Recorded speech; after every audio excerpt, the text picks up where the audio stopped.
What's going on, everybody? KingofDragons 5000 here, coming at you with another figure review. Today we'll be having a look at the Dragon Ball Z SH Figuarts, Guldo and Burter. And so here we have Burter and Guldo posed and out of the packaging. Before we take a look at the figures, let's actually run through their accessories. Guldo, we'll have a look at Guldo first, because he's the first thing that we're going to have a look at. He does come with two sets of arms. We do get the style pose arms that you see on him right now, where his arms are closed in and to his face. And we get another set of arms where he's doing a snake-like pose. Then that's all that Guldo comes with, and we'll have a better look at him in a little bit. So, moving on to Burter, he comes with the most accessories. Burter does come with two head sculpts. We do get the smirking head. We also do get a yelling head. We also get several sets of hands. We get a pair of fists. We get a pair of resting hands. We get a pair of flat chopping hands. Then we get a pair of palms out hands. And then finally, we do get the 6-star Namekian Dragon Ball. Other than that, Burter and Guldo don't really come with anything else, which is a little bit unfortunate. So with that out of the way, guys, let's actually have a closer look at Guldo and Burter. So we'll have a closer look at Guldo first, and I do like the sculpt on this guy, don't get me wrong, but I kind of don't like the fact that he is a static figure now. He's not 100% static. We do get 1 point of articulation, and that is his head, but it kind of feels a little lackluster. I know Guldo isn't the most popular Ginyu Force member, and I really don't know too many Guldo fans out there. But yeah, it is a little bit unfortunate that he is a static figure with interchangeable parts. He's essentially an SH Figuart 0 figure, because he only has 1 point of articulation, and he does come with interchangeable parts, and those parts do swap out really easy. We get a left and a right arm, but like I said, he's not the most detailed figure. But where he has detail, he does have it. I really do like the head sculpt. They did a really good job on Guldo's head. They did a really good job with his eyes right here on the side, as well as his other set of eyes. His mouth is open, and they did color it purple. Really do like the wrinkles, and then all these bumps throughout his head. Really good job there. They even added the flab of fat right along his neck. That's a really nice little detail. And then as far as the rest of the figure goes, let's actually take his arms off so I can go over the detailing on his armor. Basically, it's the exact same armor that we've seen from all the other Frieza Force members, except his is a little bit wider because he's kind of chunky. And then we do have the Ginyu Force logo right here, which looks really nice. Really like the coloring on it. They painted it really cleanly. There's really not too much to say about Guldo. We do have the brown and the white armor right here. Standard Ginyu Force outfit, pretty much, with the armor and the black suit. But yeah, overall, like I said, he's not the most intricate figure, and there's really not much going on for him. He's just a static little piece that you can kind of manipulate, but he's not the greatest thing. So that's Guldo for you guys. So let's actually move on to Burter. And so here we have a closer look at Burter, which is the main figure of this set. I know that we got two figures technically, but Burter is a full figure and not a static figure, which I really do like that. So having a look at Burter here, I really do like this head sculpt. This is a really good representation of Burter in the anime.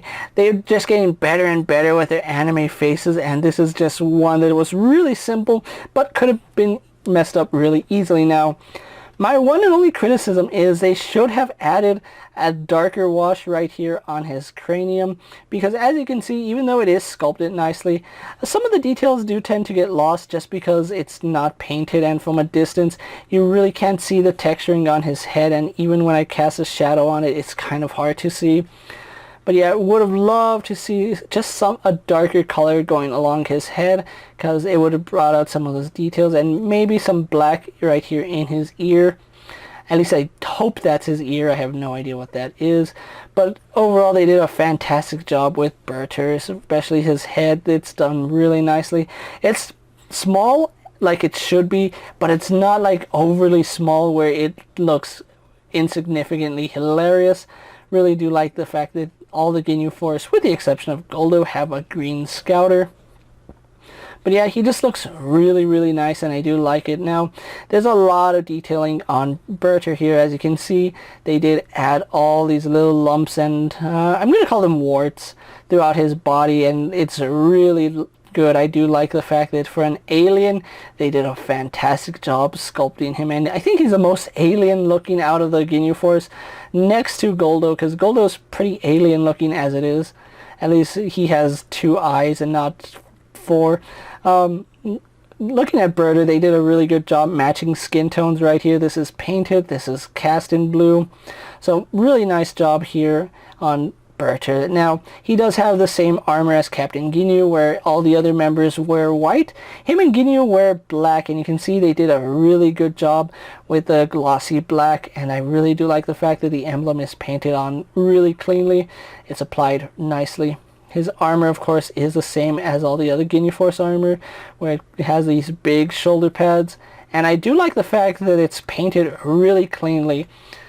There's really no error here on mine, which I really do appreciate. That's a really nice clean paint job. And especially right here on the back, all this nice glossy black looks really good along with the white, which contrasts it beautifully. The back of his armor is what you would expect. And then you can see he actually has this V shape going for his body, which is pretty accurate to Burter. He had this really broad chest and this really skinny little waist, which they did a really good job capturing. And he is the tallest member out of the Ginyu Force, which they did a fantastic job making him the tallest one, but he is still a little bit undersized. He should be a little bit taller, but I can understand why they made him this size, just to save on cost. As you can see, he continues to have these warts and lumps going throughout his body. His wrist guards are that same glossy black, if the camera will focus nicely, along with the white, which looks good. And then we have his fists. Then I really love the difference in contrast right here. We have a nice matte color for his undersuit right here, which is this really nice black, which is contrasted by this really nice shiny black on his armor. Fantastic job making a contrast for that, and it just makes this look like a high quality figure, which it is. I really do like that.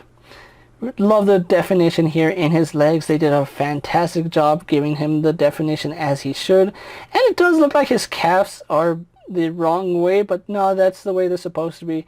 It kind of does feel like his legs should be the other way, where this should be his left and this should be his right. But no, this is actually right after looking at some pictures.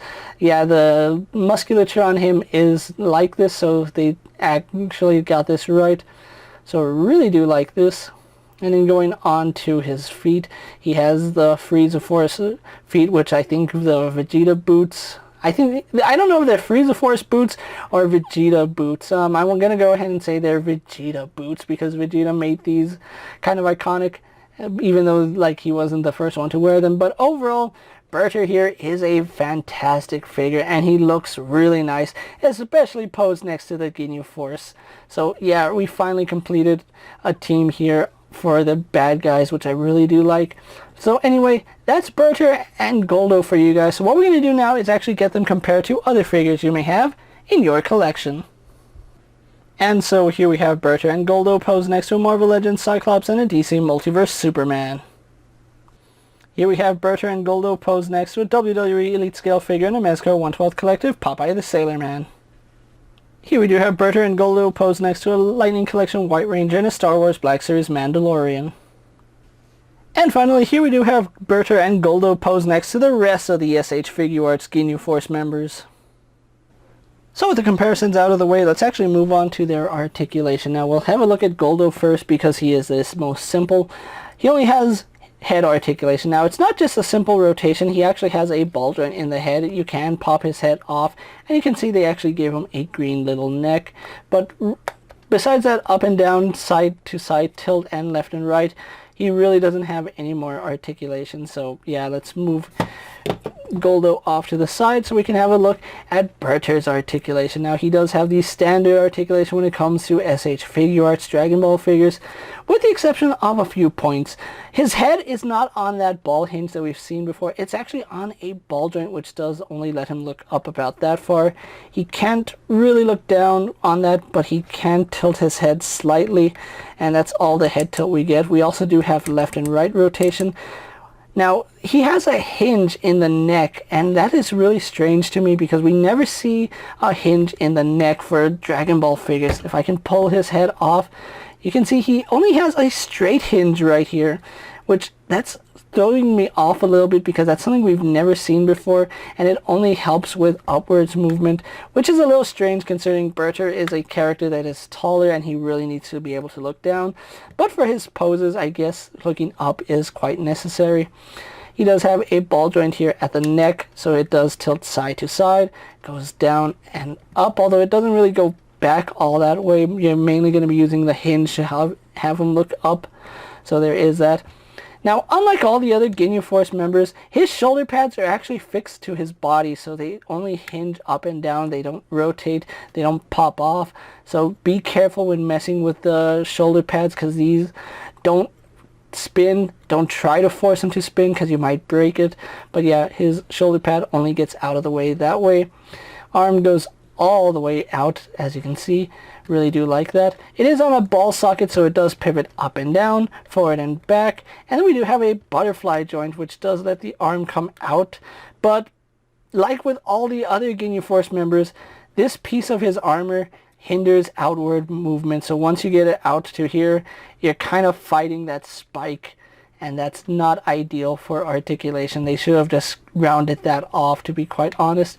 Arms, they would do a full 360, but because of the shoulder pad, you have to really move it out of the way to get it to do a full 360. And then, like I said, he does have a really nice butterfly joint, but the sculpt kind of ruins it, so it's pretty much useless. He does have a bicep swivel, which works fine. Double bend at the elbow, giving us some pretty good range. You can see he does better than 90 degrees. We do have a simple ball joint here at the wrist, so he only pivots up and down, in and out, and rotates. It's not a ball hinge, it's just a ball joint.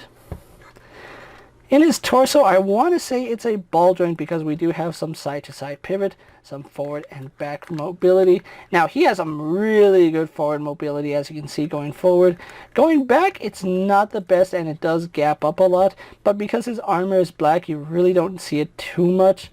And then, like I said, he has some really nice pivots, so I'm guessing it's a full ball joint. Not a hinging one because it doesn't go up, but he also has another hinged ball joint right here at his waist, and that does help with rotation. He does rotate slightly at this point, but it's mainly going to be for tilting, so most of your waist rotation is done down here. Legs do kick forward to about there, go back only to about that far, go out to the side, no problem. He does rotate at the thigh, double jointed at the knee, really do like that. No boot swivel, but we do have rotation at the foot. We have his foot able to go forward and back. Does it? Yeah, it is still on a double ball joint, so I do like that. So it does pivot forward and back, side to side. Really good rocker ankle here on Burter. Doesn't go too far forward, unfortunately, so there is that. And then we have a toe hinge. So overall, Burter here has some pretty good articulation, and Guldo is, well, he's just Guldo. Moving him off to the side and getting Burter pose. Let's actually get these guys completely posed for my final thoughts, and then we'll wrap up this review. And so here we have the SH Figuarts, Burter, and Guldo pose for my final thoughts. And overall, I really do like Burter. I'm not a fan of Guldo at all whatsoever. If anything, I think they could have completely left Guldo out of this set and I would still be happy. It is fun to finish the complete team, but having a static Guldo next to a super articulated Ginyu Force members does seem a little bit strange. Now, I do know that the Maniacal Fit did make their own Guldo and called him Psychic, but I don't buy knockoff figures, and that basically is a knockoff figure, and having an official Guldo is nice, I guess. But the main attraction on this figure, or on this set, is Burter, and I think Burter is done exceptionally well, and he is my favorite member of the Ginyu Force. I used to play a lot of Burter in Budokai Tenkaichi, which was really fun to play with my friends, and this figure does a really good job of capturing the look of Burter. Now, I do feel like he is a little bit undersized. They could have made him just a little bit bigger, and I think I would be a little bit happier with that, but overall, really like the way he came out.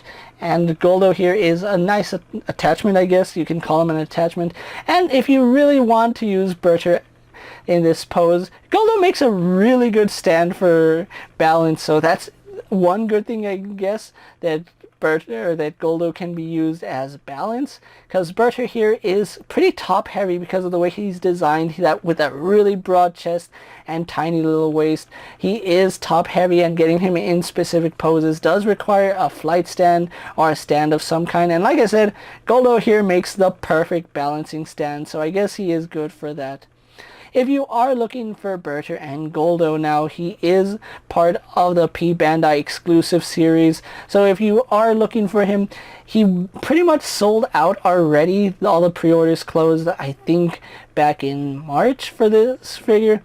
Now, that is a little bit unfortunate if you didn't pre-order from P-Bandai, because you do have to get them from secondhand market, and sites like Big Bad Toy Store and Entertainment Earth are already charging $120 for this set, even though I picked it up for about $90, which is pretty fair, seeing as how Burter is a pretty big figure, and Guldo is, well, he's Guldo. That's all I can say about that. Burter here is an exceptionally well done figure, and any Dragon Ball fan would love to have this figure in your collection. He articulates well, and I honestly think he's the best engineered out of the Ginyu Force. It does pay to be the last figure made, because all the engineering can be dedicated to you, and all those mistakes can be rectified with this. Also, his design leads to a better articulated figure, because he just doesn't have any hair, and he doesn't have the side plates that Ginyu and Rikum had. So overall, I'm happy with this set. So if you are looking for this set, you do have to go through sites like Entertainment Earth, Amazon, and Big Bad Toy Store. Just be expecting to pay no less than $120 for this set. With that being said, guys, I'm KingofDragons 5000. Don't forget to like this video, leave a comment, subscribe to my channel. Go ahead and check out all my other action figure reviews, as well as all my other Dragon Ball videos. Hopefully you find them informative. As always, if there's a figure you would like to see me review, let me know down in the comments, and if it's in my collection, I'll gladly have a look at it. While you're at it, check out my Instagram account for new and exciting action figure photos, and as always, ring that bell to be notified every time I upload a video. Until next time, guys, I'll see you later. Take care, everyone.